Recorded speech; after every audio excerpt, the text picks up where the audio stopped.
Welcome to Latte with a Lawyer, a podcast dedicated to bringing you the stories of some of America's most successful lawyers, figuring out what makes them tick, how they creatively solve problems, and how others aspiring to be them can follow in their footsteps. Okay, guys, welcome to another episode of Latte with a Lawyer. This afternoon, we have with us Morgan McCord, who's an attorney with Eckert Seamans. Welcome to the show.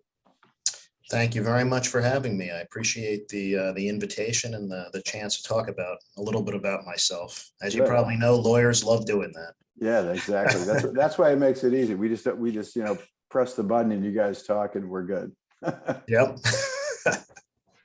So listen, just to keep with the theme of the show here and kick this thing off, what's your favorite beverage of choice to get started in the morning? So actually for me, it's a large cup of iced coffee, and I'm a regular at my local Dunkin' Donuts. They know me when I pull in my car. They have my drink waiting for me every day. Oh, nice. Oh, do you go to your office every day? Yeah, I have been. Although obviously, this is with COVID still within the pandemic.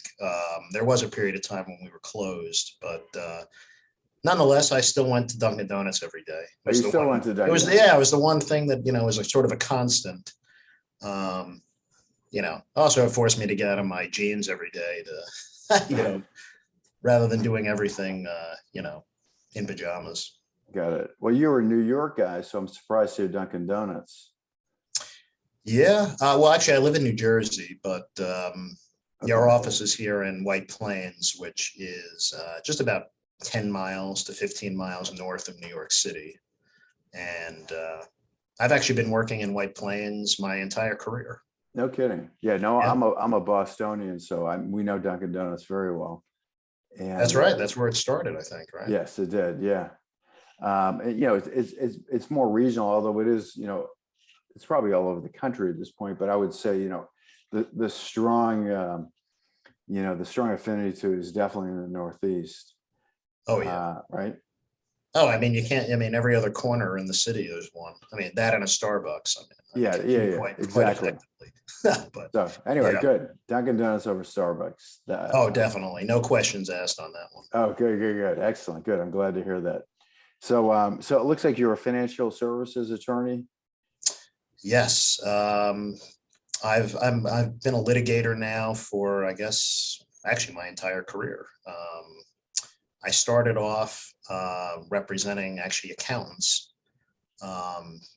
and slowly, but over time, I've kind of switched to doing consumer finance litigation, which is, basically exactly what it says. It's consumers, litigation involving consumers and their banks. Of late, I've been doing a lot of work with actually mortgage servicers, and as many can imagine, they do have litigation needs. Oh yeah. You mean like Wells Fargo, like some of the complaints that they've had? Are you on the defense side or the plaintiff side? Actually, I represent. I do both. I do affirmative and defense litigation, and sometimes even when we are representing the plaintiff in a case, there's counterclaims filed. So, kind of both 2 in 1. Okay. Yeah, no, I think of some of the classic cases, like a client of Wells Fargo, and they had some claims that they were sort of forcing account openings because they were getting bonused on opening more accounts, like things. Would that be an example of a? Well, obviously, I can't really mention names of clients. Oh, yeah, sure. But I can tell you, I have become sort of a specialist with counterfeit check fraud scams. Okay. Commonly known as the Nigerian check fraud scam. Jeez. In fact, I've done a CLE or 2 on it. Yeah. Oh, nice. Yeah, believe it or not, lawyers are huge targets. Wow. And sadly, there are a number of lawyers that have fallen for the scam. It is amazing. To me, they have like big red flashing lights on them. They seem pretty obvious when they're a scam. Well, they're somewhat obvious, but there are, fairly sophisticated fraudsters out there that can make it a little bit more difficult. And they usually target smaller firms that do actually mostly matrimonial work, believe it or not, is an area that is rife with this kind of work, with fraudsters. Although they target everybody, honestly. Yeah. They don't discriminate. They just Yeah. they target. So when you litigate, give me an example. Like you're not going in front of a jury, are you? Is this these bench trials? Tell me what that looks like. Yeah, so these are mostly all bench trials. Okay. Whether, most banks have in their account agreements, jury waiver clauses. New York actually enforces them. And even if we're dealing with mortgages or dealing with promissory notes or credit card agreements, you name it, all of them pretty much have jury waiver clauses. So Okay. I haven't been in front of a jury in years. The first time was actually when I was representing accountants who were sued. Yeah, what would you do for accountants? Yeah, give me an example of the kind of work you would do for an accountant. So, I mean, aside from like the mundane, accounting malpractice type work, we did have a number of clients that did what they call business consulting, or they actually called it concierge services that they offered to celebrities, among others. Okay. So we had a couple of cases involving celebrities suing their accountants, a la Nicolas Cage, who sued. We weren't involved in that litigation, but in a similar vein, where they spend a lot of their money and don't know where it went. Oh, I see. Okay, got it. Interesting.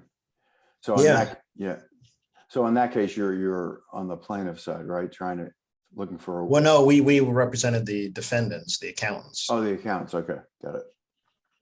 Yeah, but it was interesting work. But financial services has been a huge boon to my practice. I mean, there's a ton of work, which is good. Oh, good. Yeah, I saw you have an undergraduate degree in business. Is that what got you into that kind of law practice? My history of how I got into the law is kind of interesting. I used to be an emergency medical technician. Okay. And in high school, and actually our ambulance squad, I wasn't there at the time, but our squad did actually go to the staging area on 9/11 in Jersey City, if you're familiar with New Jersey. Oh, sure. Yeah, of course. But of course, there was nobody there, sadly. But anyway, I started off thinking I would become a doctor. My grandfather always instilled in my brother and I, either we're going to be doctors or lawyers. So, I started off thinking that's what I was going to do. I actually started off studying biology in college. Okay. And I eventually had a class, a business law class with a professor, guy named Jim Holzinger, who actually I still keep in touch with him. But he really opened my eyes to the business law, and that's sort of what got me involved. It also helped that my girlfriend at the time, now wife, her father is an attorney. So. Okay. So they put a little pressure on you to become an attorney. Yep. Well, and my grandfather, of course. Yeah. Got it. Interesting. And you're happy. I mean, was there anything else that sort of brought you down that path, or was it just that class changed your trajectory? Well, I mean, with all honesty, chemistry in college also was a factor, as I'm sure a lot of us lawyers can talk to you about. Yeah. We're not always the greatest at math, believe it. Right. Yeah. Well, but nonetheless, it was really this particular class though that kind of, I was obviously getting close with my girlfriend at the time, and her father did, of course, recommend, going into the legal field, and I was in college. right around the time that the economy was starting to tank and, the Great Recession. Right. And, it made sense to try to extend out my educational career rather than jumping into the workforce immediately. Although I guess medical school would have done that too, but Yeah, nonetheless. for sure. What part of New Jersey do you live in? I am in northeastern New Jersey, Bergen County. Okay, sure. I know that. I lived in Montclair for one period of my life for about a year. Oh, really? Yeah. I grew up in Glen Ridge. Glen Ridge. Okay. Next town over. Yep. No, it's a nice part of New Jersey. So pretty close to the city. Yeah, I've always, other than college, when I was in Pennsylvania, I've basically been in Jersey or New York my whole life.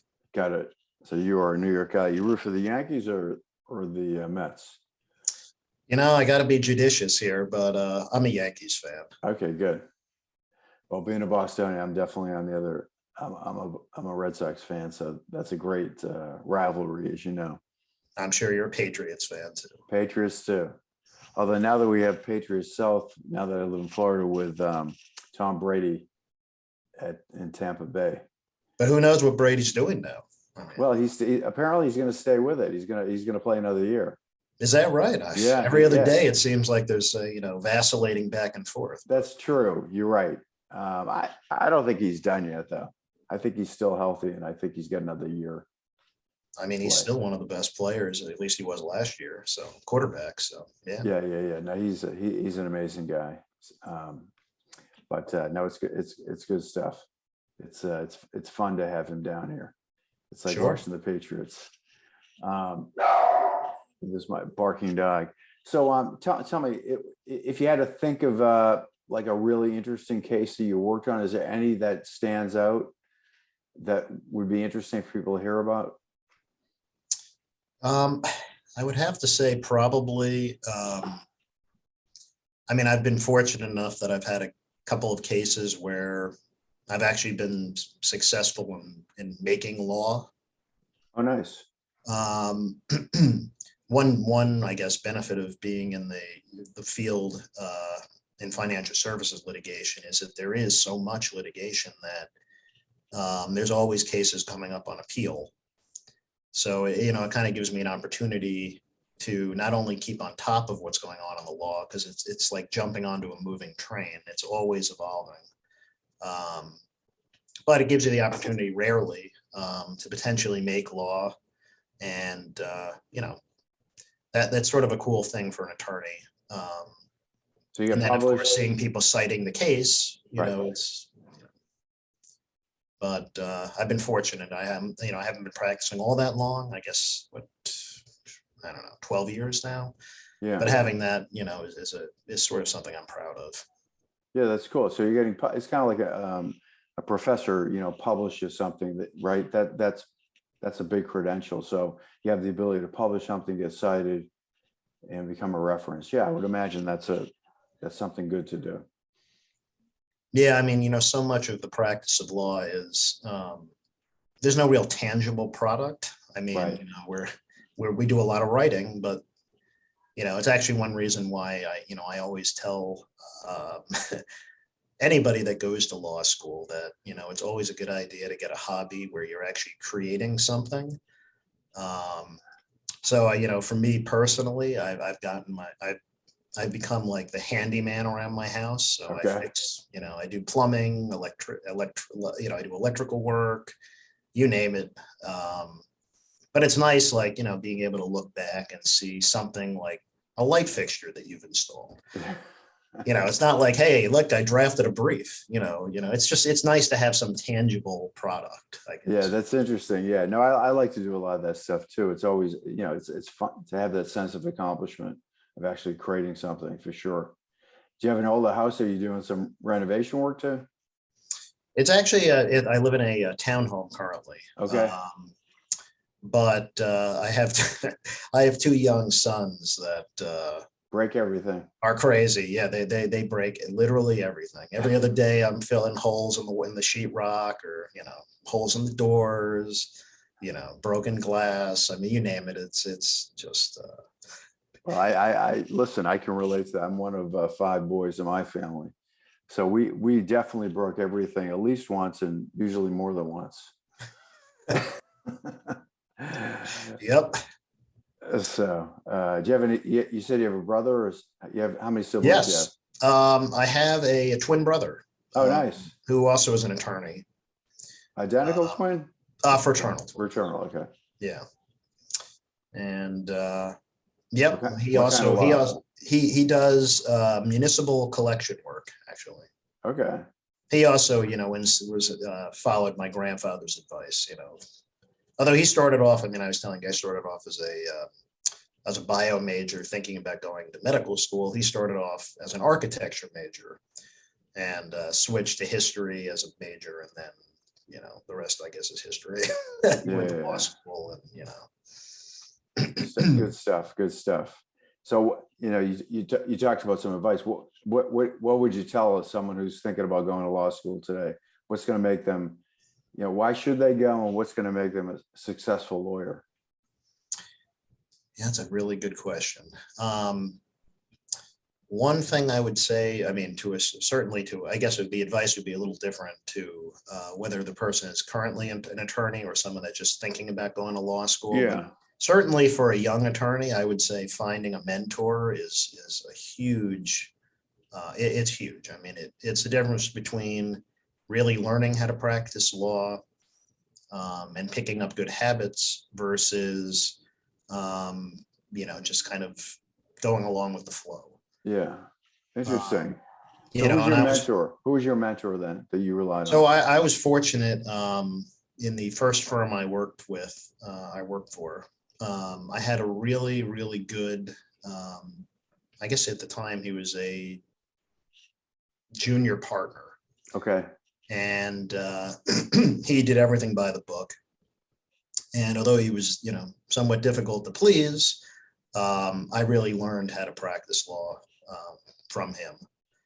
And I was very fortunate, especially since I graduated into the Great Recession, to have a good mentor and actually find a job. Among other things. But. Oh yeah. Well, listen, of course, because going from the classroom to like the real world, there's a transition, right?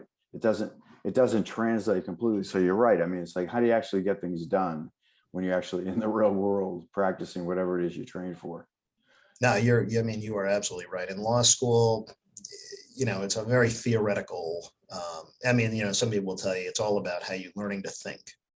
Right. Thinking like a lawyer, whatever that means. But right. But legitimately, it really is, just learning to get used to case law and learning, how the process works. Yep. But, actually doing something practical is, unless you're at a school that, has an extensive internship or externship program. That was one thing I benefited from where I went to Hofstra Law School. I did an externship for the Commodity Futures Trading Commission. Oh, nice. And I learned an awful lot from them. And, it kind of also led me down the path of doing, financial services work, frankly. And also to some extent, also the work I did with accountants, because when I was working with accountants, it was right around Madoff time. And, our accounting clients were getting sued right and left, they did work for feeder funds that, so Oh, it sure. was a huge, there was a lot of work back then. Oh yeah. Well, Hofstra is very much connected to, we looked at that school, actually, one of my kids, and it's very much tied into the New York and financial services community, isn't it? Oh yeah, definitely. Yeah. 'Cause you're not that far from the city. They have a great Hofstra's only maybe school. 15 miles. Yeah, it's close. And Yeah. I know Gabelli, isn't the business school Gabelli? I know there's Oh, maybe it's not Gabelli. No, I'm sorry.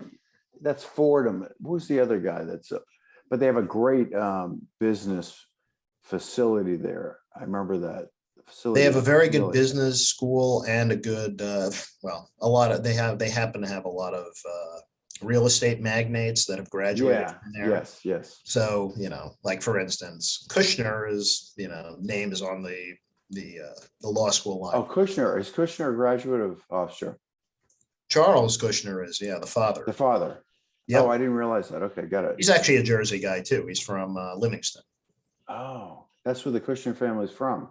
Yes. Yep. Oh, I didn't know that. Okay, interesting. Yep. Very good. Yeah. So yeah, no, Hofs is a good place. I've got friends, kids who are going there now. So Yeah, I mean, I don't know much about the undergrad, but the law school was was good. Yeah, yeah. What's the difference between an externship and an internship? That's another good question. There really isn't. Externship is typically where you have a relationship or between the college or the law school and an employer. Obviously, you're doing it more for credit. You're not actually getting paid. Right. But in reality, they're very similar. An internship is very similar as well. There may not necessarily be, a credit requirement, which is more, an internship you can do, doesn't have to be through a law school or through a business school or whatever. That's really the only difference I see between them. I mean, it's either way, it's an unpaid position that, you kind of learn what you need to do in the real world. Yeah, exactly. Yeah, no, I did graduate work at Northeastern, got an MBA, and Okay. I went through the co-op. They have a co-op MBA program, so it's 15 months in the classroom, 6 months working full time. So again, it makes it that transition, because I was an engineering student as undergrad. Oh, okay. And so to make that transition into business, it was very helpful, right? To go from classroom to actually working and learning, what people do in business. So you're right. Otherwise, it's an abrupt, transition. It could be. Oh, I mean, it's just a totally different world, especially for those of us like me that, have been in it, learning in college and, going through school the entire way. Right. And I didn't have any breaks between. Oh, you went right from undergrad. I didn't take a year off or anything like that. Okay. Okay. So, other than doing summer jobs, I mean, it was, it was a big change starting full-time employment. Oh yeah, for sure. But having the externship helped, definitely. Yeah, I would think so, for sure. Yeah, yeah. I'm a big fan of those kind of programs. My son actually is going to go to Drexel University, which also has that same kind of cooperative education. Is he there for undergrad or? Yeah, undergrad. Oh, okay. Yeah, Yeah, they have just a law school now as well. Yeah, they do. Actually, probably similar to Hofstra in a lot of ways, right? Yeah, I mean, Drexel's a little newer. I think it's only 5-6 years old, the school. Yeah. But I mean, like the kind of school, it's an urban, kind of, right, practical education. Sure. Right. Yeah. So I think so. Yeah. So we'll see. I mean, except, one's in New York or outside and the other one's in Philly. Oh, where does the other one go? Drexel's, Hofstra. No, right? I mean, Hofstra's in, right, New York, and Drexel's in Philly. Philly. Yeah. So Philly, it'll be interesting to see how that is in Philly. Philly's, definitely a gritty kind of city over there where the university is. I've heard stories. Yeah. So that's going to be an interesting experience. Yep. But anyway, that'll get started in the fall. So let me ask you a question. So where do you see the industry moving for you? Like, what are the big sweeping changes, with technology or just, the way you guys are practicing law? Is there anything big that sort of you see coming? I mean, the pandemic has certainly had a huge impact on litigation. Certainly litigation in New York, which is where I practice. Yeah. I mean, the court system has essentially had to advance 5-10 years within a matter of, months. I mean, believe it or not, the New York state courts weren't entirely e-filing even before the pandemic. I mean, they were in a slow process of integrating or moving towards that, but So yeah, no, technology is certainly like Zoom, like we're on here, Yeah. or as the New York court system uses, Microsoft Teams, Okay. is has made, the practice just so much more efficient. The days, which although, it's good for us litigators, frankly, but the days of sitting, doing a calendar call with, 50 other attorneys, may or may not be over. It's hard to say at this point. I think slowly but surely they may be going back to some extent, but it's just so much more efficient to hop on a Zoom call or a Microsoft Teams call with the court. And, it's that in that way, I don't know that it's ever really going to truly go back. Yeah, I would think some things are definitely not going to go back because, as you said, they're just much more efficient to leverage technology for those sort of routine things that you don't have to be somewhere physical. Oh yeah, and just Right. generally, in terms of paper usage, even, Right. with e-filing, service is accomplished upon e-filing. So the days of having to send hundreds of pages of pleadings back and forth are probably gone. Yeah. More or less. But yeah, no, technology is certainly, the pandemic has advanced the technological aspect of lawyering. Yes. Probably more so than anything, at least in my career. It's by far the biggest stimulus towards moving towards, a more efficient technological world. Yeah, it really forced people to change, didn't it? Oh, there's, everything from communicating even with my own colleagues. Yeah. Obviously during the pandemic, our office was closed for a period of time, just having group meetings. I've even started doing some, not that the firm or the New York court system is involved in it, but I've started researching the metaverse, for instance, something I had never even heard of probably 5 months ago. Yeah. That's funny. Yeah. It'd be interesting. Who knows? Someday you could be doing trials through the metaverse. Right. I know there are companies right now that do team meetings, with the people sitting with their avatars in a virtual conference room. Oh, you know people that are actually doing that now? That's wild. Yeah. I actually have read that at least one law firm has opened up shop in the metaverse. No kidding. Yeah. Wow.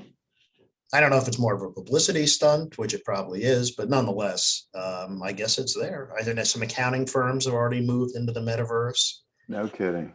Yeah. Yeah. It's probably going to happen. I know it seems far-fetched, but we're probably moving in that direction. The more, versatile and dynamic technology becomes, the more these things become reality. Anything to simulate, actually being somewhere physically without having to be there. Although I do think you do lose some human interaction. There's no question you lose it. There's no question you do. So and the social skills and, that kind of thing. But I guess it's a world that we're all going to have to get used to at some point. Yeah. Or certainly my kids. Well, yeah, you're young enough. I'm sure, you grew up with more of that than I did. And your firm, you probably have a lot of older attorneys there, I would imagine.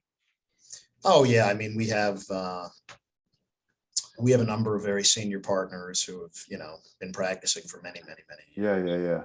Are they averse to all these changes or are they embracing it? For the most part, our firm has really embraced it. We've kind of gone to this like one firm mentality. Okay. Where, resources are shared amongst, all of our offices. It's sort of like opened the door to a lot more collaboration. Yeah. Oh, good. That's good. Do you have like a group that sort of chairs it and leads some of the tech changes? Although I'm not an expert, I think it's mostly, we do have an IT department, of course. Yeah. But, we have our executive committee and our CEO that, kind of lay the course or the groundwork for, the way that the firm moves. Got it. Into the future. Interesting. But I think pretty much, most firms that I know of have essentially done the same thing. It's just out of necessity, really. Oh, yeah. Well, I know some of the larger firms, AM Law 100, and next tier down, they have like innovation groups. That's all Oh, they is that do is right? evaluate. Oh yeah, they just sit around evaluating. There's so many, like we have a legal tech products that people are trying to use to make things more efficient. From things like case management that's been around forever, or Oh, yeah. e-discovery, and things like EmotionTrac. There's just just an abundance of these legal tech solutions now that people are trying to bring to the market to make all these routine things just much easier and more efficient. And of course, there's also risk that comes along with everything too. Right. So now you have to worry about, Yes. I mean, I guess it's not new, but Yeah. you know, So anyway, it's interesting stuff. But all right, well, listen, this has been an interesting conversation. I learned a little bit more about financial services and what you guys do. If someone wants to reach you and learn more about you or your firm, what's the best way to connect with you? I mean, I can give you my phone number. I have a direct dial. It's 914, which is the Westchester area code. Yep. 286-2630. That's my direct dial. And then my email is mmccord@Eckert, which is ECKERTSEAMANS.com. Excellent. Good. Well, listen, thank you for spending time with us today. This is, again, we had Morgan McCord from Eckert Seamans, financial services attorney in New York. And thanks to our sponsor, EmotionTrac with a C, not a K, that uses artificial intelligence to gather nonverbal insights used for mediation and trials. Thank you. Thank you.